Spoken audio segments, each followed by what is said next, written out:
ರಾಜಾ ಸಾಬ್ ಇದು ಮಾರುತಿ ಅವರು ಡೈರೆಕ್ಟ್ ಮಾಡಿರೋ ಹಾರರ್ ಕಾಮಿಡಿ ಚಿತ್ರ. ಇಲ್ಲಿ ಪ್ರಭಾಸ್ ಅವರು, ಸಂಜಯ್ ದತ್ ಅವರು ಲೀಡ್ ಆಗಿ ಕಾಣಿಸ್ಕೊಂಡಿದ್ದಾರೆ. ಸಿನಿಮಾ ಅನೌನ್ಸ್ಮೆಂಟ್ ಮಾಡಿದಾಗಿಂದ ಪ್ರಭಾಸ್ ಅವರ ಒಂದು ಡಿಫ್ರೆಂಟ್ ಆಗಿ ತೋರಿಸ್ತೀವಿ ಅಂತ ಹೇಳಿದ್ರು. ಸೊ ಹೀಗೆಲ್ಲ ಅವ್ರನ್ನ ಪ್ರೆಸೆಂಟ್ ಮಾಡಿದ್ದಾರೆ ಅಂತ ನಾನು ಸಿನಿಮಾ ನೋಡಿದೆ. ಇನ್ನು ಪ್ಲಾಟ್ ಕಡೆ ಬರೋದಾದ್ರೆ, ಸಿನಿಮಾ ಕತೆ ರಾಜಾ ಸಾಬ್ ಸುತ್ತುತ್ತದೆ. ತನ್ನ ತಾತನ ಹಳೆಯ ಮತ್ತು ನಿಗೂಢವಾದ ಬಂಗ್ಲೆಗೆ ಹೊರಡುವ ರಾಜಾ ಸಾಬ್ಗೆ ಅಲ್ಲಿ ಕೆಲವು ಸೂಪರ್ ನ್ಯಾಚುರಲ್ ಪ್ರೆಸೆನ್ಸ್ ಎದುರಾಗುತ್ತೆ. ಸೊ ಆ ಮ್ಯಾನರ್ ನಲ್ಲಿ ಅಡಗಿರುವ ರಹಸ್ಯವೇನು ಮತ್ತು ತನ್ನ ಕುಟುಂಬದ ಪರಂಪರೆ ರಾಜಾ ಸಾಬ್ ಹೇಗೆಲ್ಲ ಉಳಿಸ್ಕೊಳ್ತಾನೆ ಎಂಬುದು ಸಿನಿಮಾದಲ್ಲಿ ತೋರಿಸಿದ್ದಾರೆ. ಸೊ ಸಿನಿಮಾ ನೋಡಿದ್ ನಂಗೆ ಏನೆಲ್ಲ ಇಷ್ಟ ಆಯ್ತು ಅಂಡ್ ಏನೆಲ್ಲ ಕಷ್ಟ ಆಯ್ತು ಎಲ್ಲ ನೋಡ್ಕೊಂಬರೋಣ. ಅದಕ್ಕಿಂತ ಮುಂಚೆ ಚಾನೆಲ್ಗೆ ಸಬ್ಸ್ಕ್ರೈಬ್ ಮಾಡಿ ಸಪೋರ್ಟ್ ಮಾಡಿ. ಇನ್ನು ಈ ಸಿನಿಮಾದ ಪ್ಲಸ್ ಪಾಯಿಂಟ್ಸ್ ಕಡೆ ಬರೋದಾದ್ರೆ, ಪ್ರಭಾಸ್ ಅವರ ಆಕ್ಟಿಂಗ್ ಮತ್ತೆ ಅವರ ಸ್ಕ್ರೀನ್ ಪ್ರೆಸೆನ್ಸ್. ಬಹಳ ದಿನಗಳ ನಂತರ ಡಾರ್ಲಿಂಗ್ ಪ್ರಭಾಸ್ ಅವರನ್ನ ಒಂದು ವಿಭಿನ್ನವಾದ ಕಾಮಿಡಿ ಮತ್ತು ರೊಮ್ಯಾಂಟಿಕ್ ಅವತಾರದಲ್ಲಿ ನೋಡಲು ಖುಷಿ ಆಯ್ತು. ಅವರ ವಿಂಟೇಜ್ ಕಾಮಿಡಿ ಟೈಮಿಂಗ್ಸ್ ಮತ್ತೆ ಸ್ಕ್ರೀನ್ ಪ್ರೆಸೆನ್ಸ್ ಚೆನ್ನಾಗಿದೆ ಅಂಡ್ ಸ್ಮೈಲ್ ಕೂಡ ಬರ್ಸಿದ್ವು. ಸಂಜಯ್ ದತ್ ಅವರಿಗೆ ಒಂದು ಒಳ್ಳೆ ರೋಲ್ ಸಿಕ್ಕಿದೆ ಅಂಡ್ ಅದನ್ನ ಅವರು ಜಸ್ಟಿಫೈ ಕೂಡ ಮಾಡಿದ್ದಾರೆ.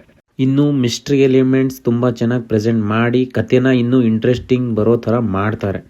ಅಂಡ್ ಪ್ರೀ ಕ್ಲೈಮ್ಯಾಕ್ಸ್ ಸೀನ್ ಮಾತ್ರ ಸಿನಿಮಾದ ಹೈಲೈಟ್ ಪಾಯಿಂಟ್ ಅಂತಾನೆ ಹೇಳಬೇಕು.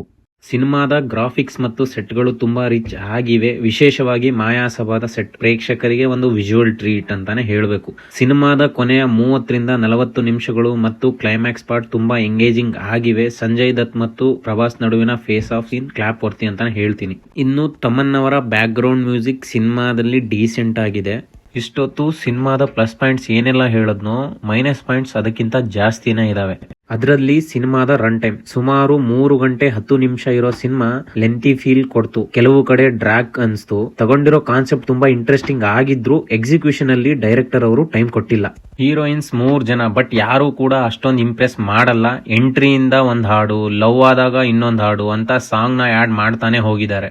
ರೋಟೀನ್ ಕಮರ್ಷಿಯಲ್ ಟಿಪಿಕಲ್ ಎಲಿಮೆಂಟ್ ಹಾಕಿ ಒಂದು ಸಿನಿಮಾ ಮಾಡಿದ್ದಾರೆ. ಹಾರರ್ ಕಾಮಿಡಿ ಆಗಿರೋದ್ರಿಂದ ಕೆಲವು ಕಡೆ ಲಾಜಿಕ್ ಮಿಸ್ ಆಗಿದೆ ಅಂತ ಕೂಡ ಅನ್ಸೋಕೆ ಶುರು ಆಯ್ತು. ಸೊ ಓವರ್ ಆಲ್ ಆಗಿ ಇದೊಂದು ಆವರೇಜ್ ವಾಚ್ ಅಂತ ಹೇಳ್ತೀನಿ. ನೀವು ಪ್ರಭಾಸ್ ಅವರ ಹಾರ್ಡ್ ಕೋರ್ ಫ್ಯಾನ್ ಆಗಿದ್ರೆ ಅಥವಾ ವೀಕೆಂಡ್ ನಲ್ಲಿ ಒಂದು ಹಾರರ್ ಕಾಮಿಡಿ ನೋಡ್ಬೇಕು ಅಂತ ಅನ್ಕೊಂಡಿದ್ರೆ ರಾಜಾ ಸಾಬ್ ಖಂಡಿತವಾಗ್ಲೂ ಒಂದ್ಸಲ ನೋಡ್ಬೋದು.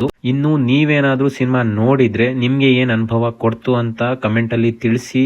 ವಿಡಿಯೋ ಇಷ್ಟ ಆಗಿದ್ರೆ ಲೈಕ್ ಮಾಡಿ, ಸಬ್ಸ್ಕ್ರೈಬ್ ಮಾಡಿ, ಸಪೋರ್ಟ್ ಮಾಡಿ ಅಂತ ಹೇಳ್ತಾ ಸಿಗುವ. ಬಾಯ್.